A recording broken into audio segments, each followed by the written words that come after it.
আব্বু কি দেখাচ্ছ বাবাকে? কি করছো আব্বু তুমি?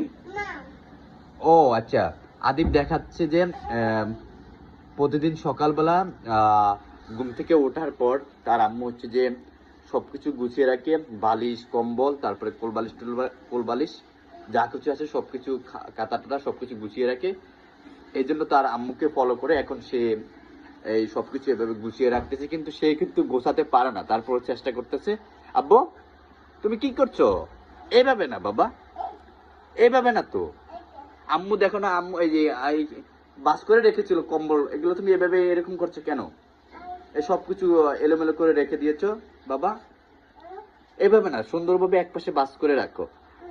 বাচ্চারা সে অনুকরণীয় হচ্ছে যে দেখে যে যা করেন সেটা সে ফলো করে।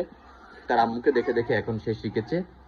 সকালবেলা সে দেখছে যে তার আম্মু বাস করে রেখেছে, এখন সে আবার এগুলোরে এলোমেলো করতেছে। আসলে সে চাচ্ছে যে তার আম্মুর মতো বাস করে রাখার জন্য, কিন্তু পারতেছে না।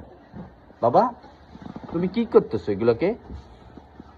এইভাবে বাস করে না, এটার উপরে রাখো। আমরা যখন ঘুমাই তখন যেন একটার পর একটা রাখি। হ্যাঁ, হ্যাঁ।